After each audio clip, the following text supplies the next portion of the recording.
명안공주, 익숙하지 않은 이름일 수 있습니다. 하지만 조선 제18대 임금인 현종과 명성왕후 사이의 셋째 딸이자 숙종의 여동생인 명안공주는 온 가족의 지극한 사랑을 받은 공주로 유명한데요.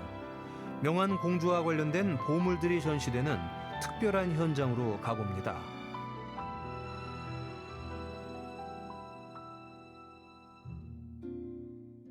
강릉 오죽헌입니다. 오죽헌 안에 있는 오죽헌 시립박물관을 찾았는데요. 이곳에 고요히 잠들어 있던 보물들이 후세 사람들에게 그 존재를 알리고 있답니다.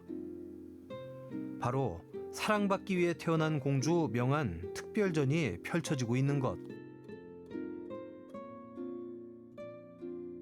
저희 박물관에서 이제 명안공주 관련된 유물을 지금 소장하고 있고, 그중에 일부 유물들을 이제 보존 처리하면서 새로운 모습으로 보여드리고자 기획을 하게 됐고요. 특별히 이제 명안공주를 향한 부모와 또 형제의 이 사랑을 통해서 왕실에서는 또 어떻게 이 자녀들을 사랑했는지 관련된 이제 유물들을 이제 보여드리면서 우리도 그런 사랑을 받아왔고 또 우리 모두도 그런 사랑을 받아왔기 때문에 우리 모두가 서로 존중하는 그런 사회가 됐으면 좋겠다라는 그런 마음으로 이번 전시를 준비하게 됐습니다. 조선시대 공주라는 신분만 생각해봐도 여느 양갓집 규수보다 훨씬 곱고 귀하게 자랐을 거라 추측할 수 있지만 명안공주는 그 어떤 공주보다 훨씬 큰 사랑을 가족으로부터 받았다고 전해집니다. 명안공주는 이제 조선 제18대 왕이었던 현종의 막내 딸로 이제 태어났습니다. 그래서 위로 이제 두 언니가 있었는데 두 언니가 1673년에 이제 4월과 8월 한 3개월 반 사이에 천연두로 모두 이제 한 해에 다 사망을 하게 되거든요.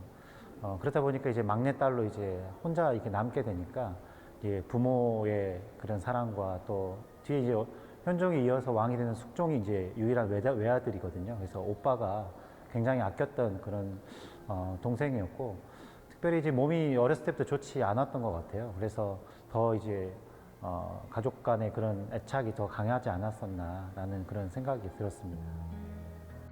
애틋함을 넘어 특별한 사랑을 받고 자란 명안공주.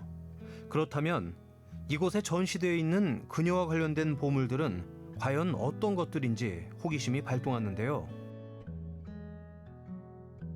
명안공주의 거처 공간인 명안궁 관련 고문서, 생활용품 등 오죽헌 시립박물관이 소장한 보물 25점과 국립중앙박물관, 한국학중앙연구원 장서각, 그리고 국립고궁박물관이 소장한 30여 점의 다양한 유물을 만날 수 있습니다. 그런데 강릉과 명안공주, 대체 어떤 관계가 있을까요? 강릉하고 명안공주는 이제 직접적인 이제 인연이라고 말하기는 어렵고요. 예전에 이제 근무하셨던 분들께서 이제 작품을 이제 유물을 보시면서 이 굉장히 가치 있는 유물이다라고 이렇게 판단을 이제 하셨던 것 같고, 그때 이제 이 이제 유물들을 이제 구입해 오시면서 이제 보물로 이제 지정을 이제 하게 됩니다. 그래서 강릉시에 총 45점의 이제 보물이 이제 지정이 되어 있는데요. 그런 인연으로 강릉에도 이런 유물들이 있다라는 것을 보여드리는 그런 귀중한 기회가 되지 않을까. 이번 전시회는 총 3부로 나눠 구성됐는데요. 1부 조선의 딸바보 현종과 명성왕후, 2부 명안공주 바라기 숙종 그리고 가족, 마지막 3부는 보존과학이 지켜낸 명안공주입니다. 전시장을 쭉 둘러보면 명안공주의 일생이 파노라마처럼 머릿속에 기억될 터, 시간과 공간을 초월해 그 누구라도 생명의 탄생은 존중받아야 하는데요. 조선의 임금과 왕비의 딸 사랑은 과연 어땠을까요? 제일 먼저 눈에 띈 것은 바로 태양아리와 태지석.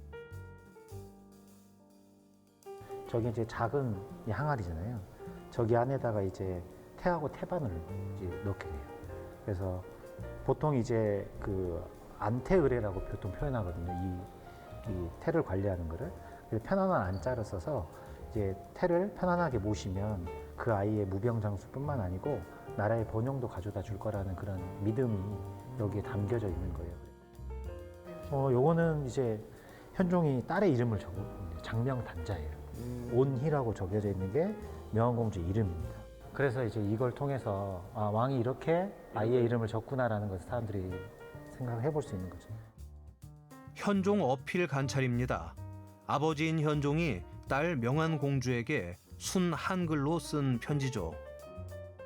지금 남아있는 이제 현종과 명성하고 엄마 아빠죠. 엄마 아빠가 딸에게 보낸 편지가 한글 편지가 지금 남아 있고요.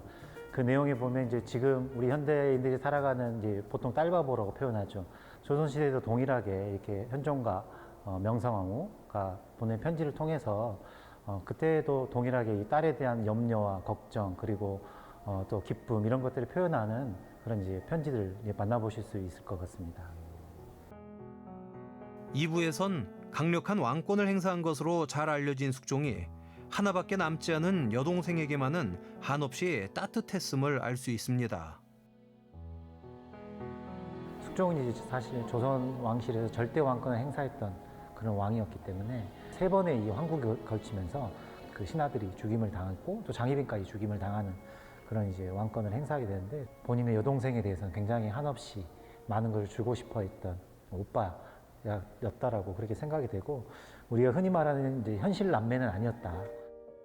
동생에게 베푸는 그 어떤 것도 아깝지 않았던 숙종. 명왕공주 가래 등록은 이제 오빠가 이제 동생을 시집 보낼 때 쓴 이제 그 기록을 남긴 건데요. 우리가 결혼하게 되면 여러 가지 뭐 준비할 것들이 많이 있게 되는데 여기 결혼하기 위한 배우자부터 시작해서 또 결혼을 위해서 준비한 여러 가지 물품들 그런 것들을 어떻게 준비해라라는 기록이 담겨져 있는 그런 이제 책이고요.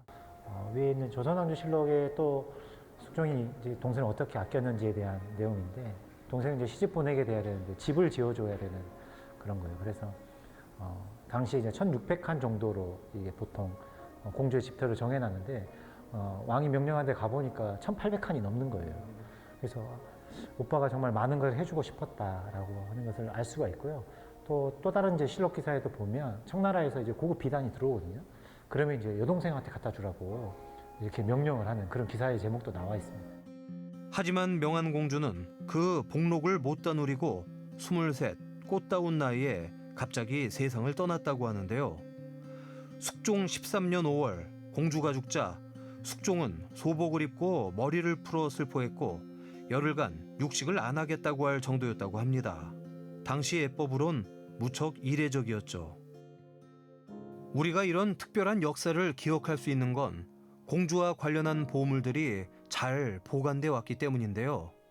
지키려는 노력과 함께 보존 과학 덕분이라고 할 수 있습니다. 깨끗하게 보존 처리해 많은 이들과 유물을 공유하고자 노력하는 것.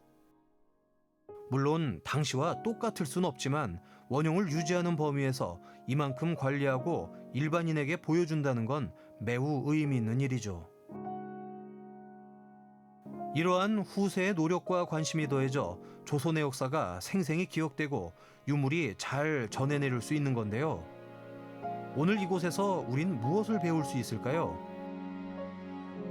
명왕공주를 향한 이제 부모와 또 형제의 이제 사랑을 보면서 사실 우리는 다 이런 사랑을 받으면서 태어났고 또 그런 사랑을 받을 만한 가치가 있는 분들이다라는 인식을 서로 공유하면서 우리 모두가 서로를 그렇게 배려하고 또 존중하는 그런 성숙한 사회가 됐으면 좋겠다라는 그런 마음을 가지고 있습니다.